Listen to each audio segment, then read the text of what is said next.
Лайк басқаннан неге аясыздар? Саусақтарыңыз 10 томда болса да. Ай, лайк бассаңыз башындан көңіліме бір келді. Көптен бері осы Қытайдағы тақырыпты көтеріп жүрген бір докторлық диссертациясына тұздық қылып жүрген азаматқа өлтіріп тұрып жол сілтеп бәленбай материал беріп ізденіп оныменен 4-5 сағат сөйлесіп оның докторлық диссертациясының негізгі қаңқасын тұрғызып тастады. Енді ары қарай өзі жіліктеп отырып ізденіп жазады оны алғыслайды. Оның докторлық диссертациясы жарияланған күні бізде соны қуанышпен жариялайтын болды. Одан кейін осы Америкада оқып жүрген шетелдің бір азаматы сол орталық Азиядағы орыс шовинизмінің ықпалы туралы, әсіресе Орта Азиядағы Истанмен аталатын мемлекеттердің орыс сепаратистермен болған күресі туралы арнайы ғылыми зерттеу мақаласына біз осы Қазақстандағы орыс шовинизмі, орыс сепаратизмі туралы ойларымызды толықтап жүрміз. Біраз жұмыс бітті, біраз дүниені айтып тастады.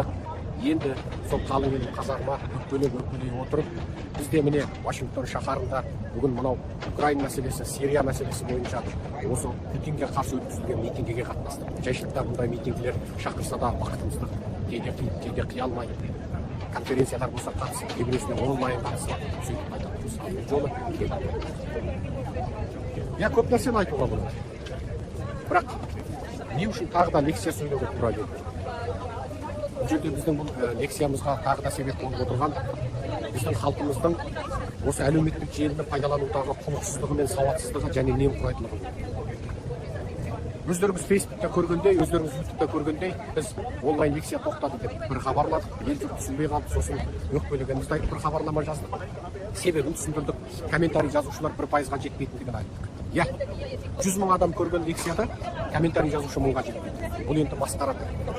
100 мың адам көреді, бірақ 1000 адам комментарий жазады. Бұл жерде комментарий айтқандай, нанға жағып жеуге келмейтін зат, бірақ сіздің әрбір комментарийіңіз, сол екінші бір қазақтың телефонынан осы лекцияның шыға келуіне себеп болды. Сіздің әрбір лайығыңыз, әрбір комментарийға басқан лайығыңыз, әрбір біздің лекцияға басқан лайығыңыз, әрбір елдің жазған пікіріне басқан лайықтарыңыз және оған жазған жауаптарыңыз біздің лекциямыздың қазақтың аудиториядағы таралуы. Осының барлығы себеп. Қазақтардың жаңағы өзімен еш қатысы жоқ. Ол бейне осы Серікжанның немесе басқа да белсенділердің, нағыз ата жұрттың әшейін соның шаруасы.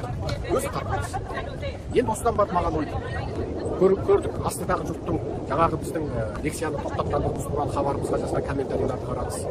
Біздің жаңағы өкпелегенімізге жазған комментарийларды қараңыз. 99% қауым лекцияны сөйлеуімізді талап етті. Мыңдаған комментарийларды оқып шықтық. Оның біз бір кем дегенде 10%-ына жауап қайтардық, рахметімізді айттық. Енді сол мыңдаған адамдардың лекция сөйлеуімізді талап қылған, ақыл айтқан кейбіреу ренжіген, не үшін халық енді көздері ашылып келе жатқанда неге тоқтаттың деген соның шын ықыласты ниеттеріне, тілектеріне орай біз ұсынысымызды айтпақшымыз. Барлықтарыңызға бұл жерде мен жекеме жазылған хаттарды айтып, поштама түскен хаттарды, мессенджерге келген хаттарды айтпай-ақ қояйын. ютубтың коммунитиндағы мен жазған посттардың астындағы, мен жариялаған суреттердің астындағы жұрттың ықыласының өзі қазір санап көрсем 3-4 мыңнан асқан. Сол ықыласты лебіздерді 3-4 мыңдаған адамдардың сол жаңағы лекция сөйлеуі туралы жұмсақ айтқан, орташа айтқан, қаттысындап айтқан сол сөздерінен кейін мен лекциямды жалғастырайын деп. Бірақ сіздерден қарекет күтемін. Мен мыңдаған WhatsApp, Signal, Telegram группалардың құрылғанын күтемін. Сіздерден соның сілтемелерін жариялауды күтемін. Сіздерден видео үндеулерді таратуларыңызды күтемін. Сіздер осындай азаматтар біз өстіп таратайық деген үндеулерді таратыңыздар. Сіздердің азаматтар өстіп WhatsAppта, Signalда, Telegramда группа жасақтап, осындай қазақтың көзін ашатын лекцияларды таратайық. Міне мен таратып жатырмын, мен күніне міне бәлен адамға таратып жатырмын деген үндеулеріңізді қарапайым қазақтар естісін. Олар ойлайды. Олар осы қазақты оятуды бір арнайы бір жасақталған, арнайы бір адамдардың шаруасы. Қарапайым жаңағы малшының, саудагердің, қарапайым таксистің, қарапайым мұғалімдің, қарапайым жаңағы үкімет қызметкерінің, қарапайым саудагердің, қарапайым бақалшы, тірлік жасаушының шаруасы емес деп ойлайды. Өзімен қатысы жоқ деп ойлайды. Анығында ұлттың, мемлекеттің, алты-алаштың тағдыры әрбір қазақ. Ол сенің етікші болғаныңменен, сенің профессор болғаныңның еш айырмасы жоқ. Профессор да жан бағып жүр, білімін сатып. Етікші өнерін сатып жан бағып. Сенің етік жамаушы болғаныңменен, сенің хирург болғаныңның айырмасы жоқ. Ол екеуі де жан бағыстың жолы ғана. Бар болғаны біреуі тірі адамның жүрегін операция жасаса, біреусі өлген малдың терісінен тұрмысқа керекті затты операция жасайды. Сондықтан азаматтар ұлт мәселесі ортақ. ұлт мәселесін арнайы бір адамдар, арнайы бір соны кәсіп қылған адамдар тек солар ғана айналысады деген ұғымнан арылыңыздар. Ендеше барлықтарыңыз оянып, сондай группалар жасақтап, кәдімгі жұмыс бөлісін жасап, әркім өзінің руласына, жерлесіне, құда жекжат, туысына, дос-жаранына, сабақтасына осы лекцияларды, қазақтың көзін ашатын осы рухани танымдық ақпараттарды таратуға міндетті. Біз халықтың осындай оянғанын, белсенгенін, ұлттың шаруасы менің шаруам деп осындай жұмысқа кіріскенін күтеміз.